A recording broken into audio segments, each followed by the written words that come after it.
Hello students, welcome back to organised knowledge channel. आज की इस वीडियो में बच्चों हम डिस्कस करेंगे worksheet number 62 for class 10th।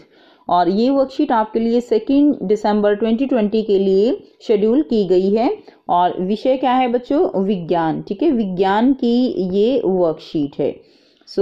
हमारा चैप्टर कंटिन्यू है विद्युत धारा के चुंबकीय प्रभाव, उसी को हम आगे अब करेंगे। विद्युत धारावाही वृत्ताकार पाश के कारण चुंबकीय क्षेत्र की जो वृत्ताकार पाश है, यानी जिस तरह से आप चित्र में देख पा रहे हो, इस वृत्ताकार पाश के कारण कैसे चुंबकीय क्षेत्र उत्पन्न होता है वो हम करेंगे। चुंबकीय क्षेत्र हर बिंदु पर सकेंद्री वृत्तों द्वारा दर्शाया जा सकता है। तो बेटा हम ये पहले भी कर चुके हैं कि जो चुंबकीय क्षेत्र रेखाएं होती हैं वो हमेशा इस तरह वृत्त जो है उसकी फॉर्म में होती हैं। जब हम वृत्त से दूर जाते हैं तो वृत्त जो है वो निरंतर बड़े होते जाते हैं। ठीक है, तो यानी जब हम चालक से जो है जितना दूर जाएंगे तो वृत्त जो है वो क्या हो जाएंगे, वो बड़े हो जाएंगे। जैसा कि आप चित्र में देख पा रहे हो, यहाँ वृत्त जो है वो छोटे हैं और जैसे जैसे दूर जाएंगे वृत्त जो है वो बड़े होते जाते हैं। नेक्स्ट देखिए, विद्युत धारावाही तार के प्रत्येक बिंदु से उत्पन्न चुंबकीय क्षेत्र रेखाएं पाश के केंद्र पर सरल रेखा जैसे प्रतीत होने लगते हैं। तो जैसे जैसे बच्चों हम दूर आते हैं तो जो चुंबकीय क्षेत्र रेखाएं हैं यहाँ केंद्र में वो जो है सरल रेखा जैसे इस तरह से दिखाया गया है, सरल रेखा जैसे प्रतीत होने लगते हैं। पाश के अंदर चुंबकीय क्षेत्र की दिशा एक समान होती है। तो देखिए पाश के अंदर जो है वो क्या है, चुंबकीय क्षेत्र की दिशा जो है वो कैसी होती है, वो दिशा एक समान होती है। यानी पाश के अंदर वो दक्षिण से उत्तर की ओर दिखाई देती हैं और जो बाहर है वो उत्तर से दक्षिण की ओर दिखाई देते हैं। विद्युत धारावाही वृत्ताकार पाश के चुंबकीय क्षेत्र को प्रभावित करने वाले कारक जो है वो कौन से हैं, यानी जो पाश है उसके अंदर विद्युत चुंबकीय क्षेत्र कैसे प्रभावित होगा, उसके जो है कारक क्या है वो हम पढ़ेंगे। सबसे पहला कारक क्या है, चुंबकीय क्षेत्र जो है वो समानुपाती है किसके, चालक में से प्रवाहित होने वाली धारा के। यानी जो चुंबकीय क्षेत्र है वो किसके ऊपर निर्भर कर रहा है यहाँ पे कि जो चालक है उसमें प्रवाहित होने वाली धारा वो कैसी है। अगर जो विद्युत धारा है वो ज्यादा मात्रा में पास होती है, यानी करंट जो है वो ज्यादा है, तो चुंबकीय क्षेत्र भी क्या होगा, ज्यादा होगा। इसी तरह देखिए चुंबकीय क्षेत्र वो व्युत्क्रमानुपाती है चालक से दूरी के। यानी इसका मतलब क्या है कि जितनी दूर हम चालक से जाएंगे उतना ही चुंबकीय क्षेत्र क्या हो जाएगा, जो है कम हो जाएगा। ठीक है, चालक से दूरी के क्या है, व्युत्क्रमानुपाती है। जितनी चालक से जो है दूरी होगी चुंबकीय क्षेत्र उतना ही कम हो जाएगा। जितना हम चालक के नजदीक आएंगे चुंबकीय क्षेत्र उतना ही जो है वो क्या हो जाएगा, ज्यादा हो जाएगा। नेक्स्ट जो कारक है वो क्या है, चुंबकीय क्षेत्र समानुपाती है कुंडली के फेरों की संख्या पे। तो देखिए बेटा कि जो चुंबकीय क्षेत्र है अगर फेरों की संख्या वो क्या है, वो ज्यादा है, यानी जो पाश बनाया गया है अगर जो फेरों की संख्या है वो क्या है, वो ज्यादा है, तो क्या होगा, चुंबकीय क्षेत्र भी ज्यादा होगा। और अगर फेरों की संख्या कम है तो क्या होगा, चुंबकीय क्षेत्र भी कम हो जाएगा। नेक्स्ट देखिए, चुंबकीय क्षेत्र संयोजित है। प्रत्येक फेरे का चुंबकीय क्षेत्र दूसरे फेरे के चुंबकीय क्षेत्र में संयोजित होता है। यानी जो चुंबकीय क्षेत्र है वो आपस में क्या है, संयोजित हो जाता है, जुड़ जाता है। क्योंकि विद्युत धारा की दिशा हर वृत्ताकार फेरे में समान है। तो विद्युत धारा की दिशा जो है वो क्या है, हर एक फेरे में जो है क्या है, वो समान होती है, जिसके कारण चुंबकीय क्षेत्र का संयोजन हो जाता है और चुंबकीय क्षेत्र वो बढ़ जाता है। इसलिए अगर फेरों की संख्या ज्यादा है तो चुंबकीय क्षेत्र क्या होगा, वो बहुत ज्यादा हो जाएगा। नेक्स्ट देखिए, अब हम पढ़ेंगे परिनालिका क्या होती है। तो बेटा यहाँ पर ये जो है आपको चित्र दिखाया गया है कि किस तरह वृत्ताकार पाश से चुंबकीय क्षेत्र उत्पन्न होता है। और इस तरह जो है हम एक गत्ता लेकर और इस तरह यहाँ पर तार जो है वो लिया गया है और ये गतिविधि जो है वो की गई है। और यहाँ पर इसमें हम देख सकते हैं चुंबकीय क्षेत्र की दिशा वो कैसे होगी। ठीक है, नेक्स्ट देखिए, नेक्स्ट क्या है, परिनालिका। तो परिनालिका क्या होती है, पास पास लिपटे प्रति विद्युत रोधी तांबे की तार की बेलन की आकृति की अनेक फेरों वाली कुंडली को हम क्या कहते हैं? उसको हम कहते हैं परिनालिका। आप चित्र में देख पा रहे हो कि इस तरह से अनेक फेरों वाली जो तांबे की तार की बेलन की आकृति जो बनती है और इस तरह से जो अनेक फेरों वाली कुंडली है, इसको हम क्या कहते हैं? इसको हम परिनालिका कहते हैं। परिनालिका का चुंबकीय क्षेत्र छड़ चुंबक के जैसा होता है, यानी जो परिनालिका है ये इस तरह से जैसे छड़ चुंबक होती है इस तरह से व्यवहार करती है। छड़ चुंबक के बारे में आप पहले ही पढ़ चुके हो।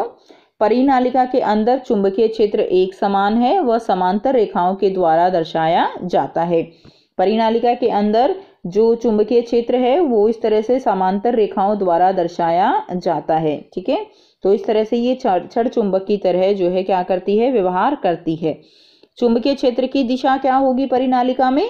चुंबकीय क्षेत्र की दिशा परिनालिका के बाहर क्या होगी? उत्तर से दक्षिण। तो बेटा जिस तरह छड़ चुंबक में दिशा जो है चुंबक से बाहर उत्तर से दक्षिण होती है और चुंबक के अंदर जो है वो दक्षिण से उत्तर की ओर प्रतीत होती है, यहाँ पर भी क्या होगा? परिनालिका के बाहर जो दिशा होगी वो दिशा होगी उत्तर से दक्षिण की ओर और परिनालिका के अंदर जो है वो होगी दक्षिण से उत्तर की ओर। नेक्स्ट देखिए, परिनालिका का उपयोग किसी चुंबकीय पदार्थ जैसे नरम लोहे को चुंबक बनाने में किया जाता है। तो जैसे लोहा होता है उसको अगर चुंबक बनाना है तो उसको हम परिनालिका के बीच में रख देते हैं और इस तरह से उसको हम चुंबक बना सकते हैं, जैसा कि आपको चित्र में दिखाया गया है। किसी विद्युत धारावाही परिनालिका का उपयोग उसके भीतर रखी स्टील की छड़ को चुंबकित करने में किया जाता है। तो इस तरह से हम जो है यहाँ पर इसको चुंबक बना सकते हैं। नेक्स्ट देखिए, यहाँ पर विद्युत चुंबक और स्थायी चुंबक, इसमें यहाँ पर अंतर दिया गया है। तो देखिए विद्युत चुंबक क्या होता है? ये विद्युत चुंबक यह अस्थायी चुंबक होता है, यानी इसका जो चुंबकत्व होता है वो तभी तक होता है जब तक उसमें विद्युत धारा प्रवाहित की जाती है। जैसे ही विद्युत धारा प्रवाहित नहीं होगी उसका चुंबकत्व समाप्त हो जाएगा। ठीक है, यानी ये कैसी चुंबक होगी? यह अस्थायी चुंबक होगी, अतः आसानी से इसका चुंबकत्व समाप्त हो सकता है। नेक्स्ट करेंगे स्थायी चुंबक। तो स्थायी चुंबक में इसका आसानी से चुंबकत्व समाप्त नहीं किया जा सकता क्योंकि ये स्थायी होती है, इसकी शक्ति बदली जा सकती है। तो बेटा हमने ऊपर देखा विद्युत चुंबक की शक्ति बदली जा सकती है। हमने देखा कि किन किन कारकों पे निर्भर करती है? फेरों की संख्या पे निर्भर करती है, विद्युत धारा पे निर्भर करती है, ठीक है, चालक से दूरी पे निर्भर करती है। कई चीजें हैं जिन पे विद्युत चुंबक जो है वो जो है निर्भर रहती है। तो इस तरह से उसकी शक्ति भी बदली जा सकती है। स्थायी चुंबक की शक्ति जो है, ये स्थायी चुंबक है तो इसकी शक्ति निश्चित होती है, इसको हम बदल नहीं सकते। नेक्स्ट देखिए, इसकी ध्रुवीयता बदली जा सकती है, यानी जो विद्युत चुंबक हैं उसके जो ध्रुव हैं उनको भी बदला जा सकता है, लेकिन इसके ध्रुव जो है उनको हम नहीं बदल सकते। नेक्स्ट देखिए, जो विद्युत चुंबक होती है बेटा ये बहुत ज़्यादा शक्तिशाली होती है, बहुत ज़्यादा पावरफुल होती हैं। बड़े बड़े लोहे की वस्तुओं को उठाने के लिए इनका प्रयोग किया जाता है। लेकिन जो स्थायी चुंबक होती हैं ये प्राय क्या होती हैं? कैसी होती हैं? कमज़ोर होती हैं, यानी ये इतनी ज़्यादा पावरफुल नहीं होती। अब बेटा यहाँ पर कुछ प्रश्न दिए गए हैं जिनको हमें सॉल्व करना है। सो पहला प्रश्न क्या है? विद्युत धारावाही वृत्ताकार पाश के चुंबकीय क्षेत्र को प्रभावित करने वाले कारक कौन से हैं? तो आपको देखिए विद्युत धारावाही वृत्ताकार पाश के चुंबकीय क्षेत्र को प्रभावित करने वाले कारक लिखने हैं। तो बेटा यहाँ पे डायरेक्ट आंसर दिया गया है, आप ये 3 कारक लिख दीजिए। ठीक है, ये वाला आपका जो है फर्स्ट क्वेश्चन का आंसर हो जाएगा कि चुंबकीय क्षेत्र किस किस पर निर्भर करता है? चालक में से प्रवाहित होने वाली धारा पर, चालक से दूरी पर निर्भर करता है और कुंडली के फेरों की संख्या पर निर्भर करता है। तो ये 3 जो है कारक हैं जिनके ऊपर चुंबकीय क्षेत्र जो है वो निर्भर करता है। करते हैं बेटा सेकंड क्वेश्चन। देखिए सेकंड क्या है? मेज के तल पर पड़े तार के वृत्ताकार पाश पर विचार कीजिए। तो मेज की तल पर जो है एक तार पड़ा हुआ है वृत्ताकार पाश, उस पर विचार करना है। मान लीजिए इस पाश में दक्षिणावर्त विद्युत धारा प्रवाहित हो रही है, यानी इस तार के अंदर से विद्युत धारा प्रवाहित हो रही है दक्षिण दिशा की ओर। ठीक है, दक्षिण हस्त अंगुष्ठ नियम को लागू कर पाश के भीतर व बाहर चुंबकीय क्षेत्र की दिशा ज्ञात कीजिए। तो आपको दक्षिण हस्त अंगुष्ठ नियम हमने लास्ट वर्कशीट में किया था। दक्षिण हस्त अंगुष्ठ नियम क्या होता है, उसको लागू कर पाश के भीतर और बाहर चुंबकीय क्षेत्र की दिशा बतानी है। तो आइए बेटा करते हैं इसका आंसर। सो यहाँ से बच्चों आप इसका आंसर करेंगे। चुंबकीय क्षेत्र रेखाएं जो कि इस चित्र में दिखाया गया है, दक्षिण हस्त अंगुष्ठ नियम जब आप इसके ऊपर लगाओगे तो हम पाते हैं कि धारावाही लूप के अंदर, ठीक है, चुंबकीय क्षेत्र रेखाओं की दिशा कागज के यानी जो हमारे पास मेज है उसके धरातल के लंबवत अंदर की ओर होती है। तो बेटा ये जिस तरह से ये जो है इस तरह से अंदर की ओर लंबवत जो है ये अंदर की ओर होती है, और धारावाही लूप के बाहर चुंबकीय क्षेत्र रेखाएं कागज के धरातल के लंबवत बाहर की ओर इंगित होती हैं।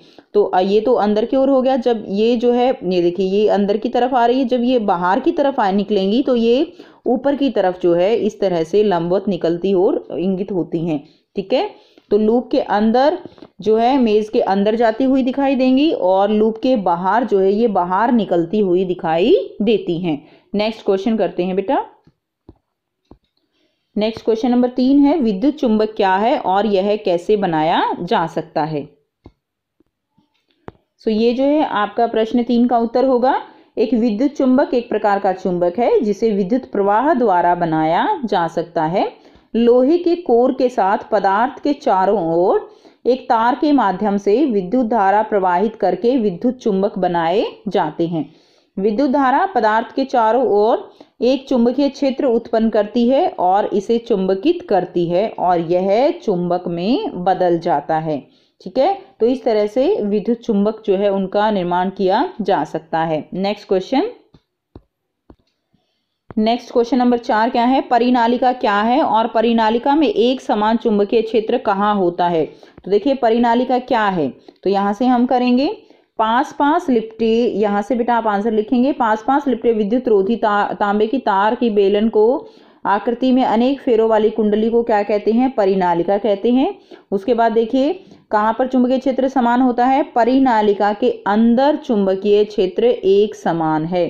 तो ये वाला आंसर आप जो है यहाँ पे क्वेश्चन नंबर 4 में लिख दीजिए। ठीक है, नेक्स्ट क्वेश्चन करते हैं। स्थायी चुंबक और विद्युत चुंबक में अंतर बताना है। तो यहाँ से ये वाला आंसर जो है आपका एज इट इज हो जाएगा क्वेश्चन नंबर 5 का। तो ये थी बच्चों आपके आज की साइंस की वर्कशीट।